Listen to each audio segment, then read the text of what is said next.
नाज़रीन, अहम खबर से आपको आगाह करेंगे कि मखसूस नशिस्तें किससे मिलेंगी, फैसला सुनाना शुरू कर दिया गया है। कुछ ही देर में पता चल जाएगा कि मखसूस नशिस्त किसको मिलने जा रही हैं। सुप्रीम कोर्ट ने मखसूस नशिस्तों से मुतालिक नजर-ए-सानी दरखास्तों पर फैसला कुछ देर कबल महफूज किया था, जिसके बारे में यही कहा गया था कि आज फैसला सुनाया जाएगा। बेंच के सरबराह जस्टिस अमीनुद्दीन खान का कहना है कि मुख्तसर फैसला कुछ देर बाद सुनाएंगे और अब फैसला सुनाना शुरू कर दिया गया है। अहम खबर से मुतालिक आपको अपडेट किया जा रहा है। सुप्रीम कोर्ट आईनी बेंच ने नजर-ए-सानी दरखास्तों पर 17वीं समाअत की और जस्टिस सलाहुद्दीन पहोर ने 17वीं समाअत में केस सुनने से माजरत कर ली थी। जस्टिस आयशा और जस्टिस अकील ने इब्तदाई समाअत में ही नजर-ए-सानी दरखास्तें मुस्तरद कर दी थी। सुप्रीम कोर्ट ने 12 जुलाई 2024 को मखसूस नशिस्तें पीटीआई को देने का फैसला किया था।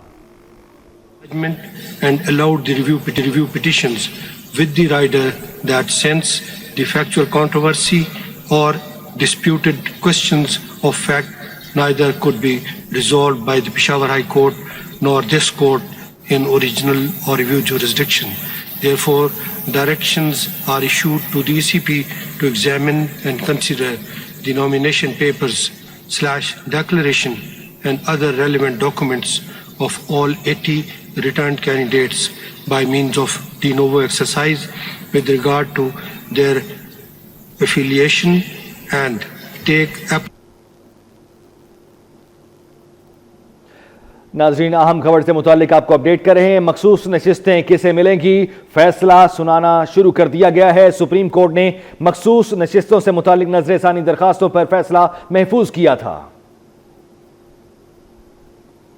और आपको बताते चलें कि बेंच के सरबराह जस्टिस अमीनुद्दीन खान का कहना है कि मुख्तसर फैसला कुछ देर में सुनाया जाएगा, जो अब सुनाया जा रहा है। और अपने नाज़रीन को यह भी बताते चलें कि सुप्रीम कोर्ट आईनी बेंच ने नजर-ए-सानी दरखास्तों पर 17वीं समाअत की थी। जस्टिस सलाहुद्दीन पहोर ने 17वीं समाअत में केस सुनने से माजरत कर ली थी। जस्टिस आयशा और जस्टिस अकील ने इब्तदाई समाअत में ही नजर-ए-सानी दरखास्तें मुस्तरद कर दी थी। सुप्रीम कोर्ट ने 12 जुलाई 2024 पीटीआई को देने का फैसला किया था और 13 रुकनी फुल कोर्ट ने 8 जजेस की अक्सरियत का फैसला पीटीआई के हक में दिया था। सुप्रीम कोर्ट ने पेशावर हाई कोर्ट और इलेक्शन कमीशन का फैसला कलअदम करार देते हुए पीटीआई के हक में फैसला दिया था। सुप्रीम कोर्ट आईनी बेंच ने नजर-ए-सानी दरखास्तों पर 17वीं समाअत की। जस्टिस सलाहुद्दीन पहोर ने 17वीं समाअत में केस सुनने से माजरत की। जस्टिस आयशा और जस्टिस अकील ने इब्तदाई समाअत में ही नजर-ए-सानी दरखास्तें मुस्तरद कर दी थी। सुप्रीम कोर्ट ने 12 जुलाई 2024 को मखसूस नशिस्तें पीटीआई को देने का फैसला किया था। 13 रुकनी फुल कोर्ट ने 8 जजेस की अक्सरियत का फैसला पीटीआई के हक में दिया था। सुप्रीम कोर्ट ने पेशावर हाई कोर्ट और इलेक्शन कमीशन का फैसला कलअदम करार देते हुए पीटीआई के हक में फैसला दिया था। और अभी ताज़ा सूरत हाल यह है कि फैसला सुनाना शुरू कर दिया गया है और आज मुख्तसर फैसला सुनाया जाएगा। मखसूस नशिस्तें किसको मिलेंगी, इसी हवाले से फैसला सुनाया जा रहा है। इसी हवाले से माहिर कानून हाफिज एहसान अहमद हमारे साथ मौजूद हैं। हाफिज साहब, बहुत शुक्रिया आपके वक्त के लिए। फरमाइएगा, फैसला सुनाना तो शुरू कर दिया गया है, क्या एक्सपेक्टेशन थी, कानूनी पेचीदगियां क्या थी इसमें?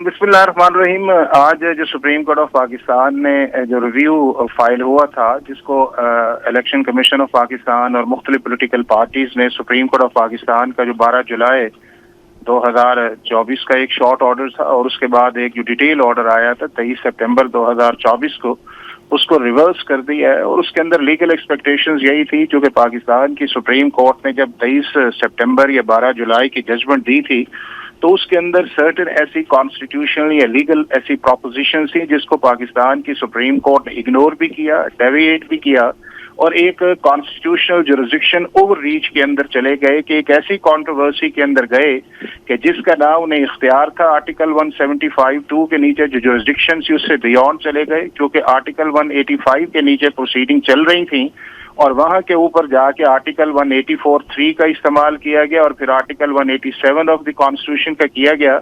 और उसकी बुनियाद जो थी वो आर्टिकल 17(2) पॉलिटिकल जस्टिस या आपका इलेक्टोरल जस्टिस के ऊपर गया, जबकि बुनियादी तौर पे कंट्रोवर्सी ये थी जो इलेक्शन कमीशन ऑफ पाकिस्तान से रेज हुई थी कि سی جو ہے وہ اس معاملے کے اندر کانسٹیٹیوشنلی یا لیگلی انٹائٹلڈ ہے، چونکہ آئین اور قانون بڑا واضح اس معاملے کے اندر کہ آرٹیکل 51 کے نیچے صرف وہی شخص جو ہے انڈیپینڈنٹ ممبر اس پولیٹیکل پارٹی کو جوائن کر سکتا ہے جس کی ایک بھی انڈیپینڈنٹ سیٹ ہے اور 3 دن کے اندر اسے جوائن کر